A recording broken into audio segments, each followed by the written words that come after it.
It is officially that spooky time of the year again. Weather is changing, pumpkins are popping up everywhere, and people are going out costume hunting. Real quick, let me just start by wishing everyone a happy Halloween. And you may be thinking, did I actually experience these paranormal occurrences during Halloween?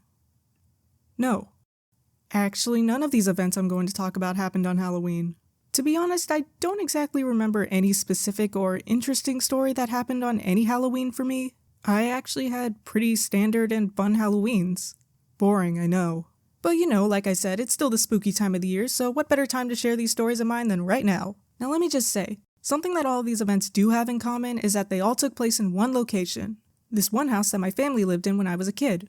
I don't exactly remember how old I was, but I do know it was around elementary school. And let me tell you, for the whole time I lived in this house, everything I experienced felt like a dream up until the moment we moved out.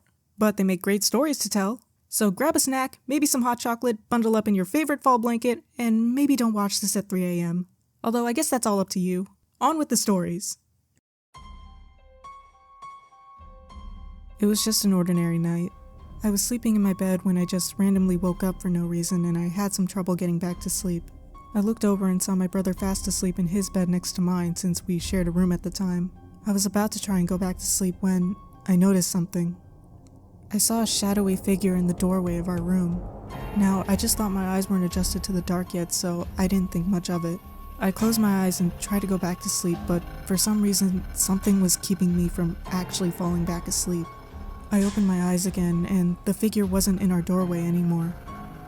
But instead, it was at the foot of my brother's bed. That's when I really started panicking. No way my eyes adjusted for something like that to happen. So I tried to think, okay, maybe it's just one of our stuffed animals that I just didn't realize was there. And again, I closed my eyes and tried to forget about it. But again, I just felt something was keeping me awake. As much as I didn't want to, I opened my eyes one more time. The figure was right at my bedside. I just froze for a few minutes, not really knowing what to do. And I don't know how I found the courage for this, but I quickly jumped out of my bed avoiding the figure and ran to spend the night in my mom's room. Yeah, sorry to my brother who I kind of just abandoned in our room with what was potentially the boogeyman. At least that's the only explanation I can come up with. Alright, on to the next story.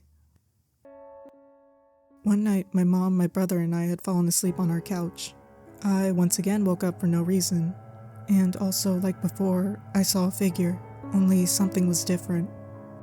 This figure was on the ceiling. Now, as a kid, I really tried to think of any logical reason for seeing things like this, maybe so it would scare me less. So I came to the conclusion that maybe it was just our ceiling fan. The next moment, I was suddenly feeling thirsty. I decided to get up, carefully trying not to wake up my mom or brother, and get a glass of water from the kitchen. I only made it about halfway there before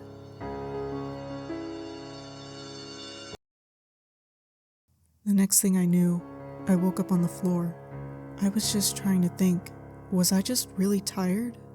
Or was it something else? I honestly can't think of any explanation for that one. Eventually I did get my water and fell back asleep on the couch. Why do these figures hate me? But trust me, that's not the end of them. This last story features yet again another figure, and this one is probably the one that scared me the most. Once again, it was the middle of the night. When I woke up out of nowhere, I kind of had that little kid feeling of going to sleep in my mom's room. Not because I saw anything yet, but I just had that feeling. Now, my brother and I's room was downstairs, but my mom's room was upstairs. So I got up and headed for the stairs. But just when I was about 2 steps up, I noticed something. At the top of the first set of stairs was the clear, dark silhouette of a woman. For a moment, I thought it was my mom, but I noticed this woman was really tall. Like, unusually tall. All I knew was that it was too tall to be my mom. For some reason, I kept going up the stairs, not taking my eyes off of this woman, but that's when I noticed. Every time I moved forward, she would move back. It was like she was trying to keep the same amount of distance between us. I didn't know why, but I kept moving and so did she. But that was until she reached my mom's room. Once she got to the doorframe, she stopped moving when I tried getting closer. She was just standing there, waiting for me, almost as if She knew exactly where I was trying to go. That's when I decided to run back down the stairs and just sleep the rest of the night in my brother and I's room. Living in that house sure was interesting. Pretty sure it might have been haunted. Who knows? I was just glad when we finally moved out and I wouldn't have to be dealing with any more ghosts. So far, I haven't had any other experiences quite like those, and I personally hope it stays that way. But you never know. And that's all I've got for this creepy video. Hope it creeped all of you out in the best way possible, whatever that means. And hope you all are having a great holiday, wearing fun costumes, and just enjoying the fall season. I'll see you all in the next video, and for one last time, Happy Halloween!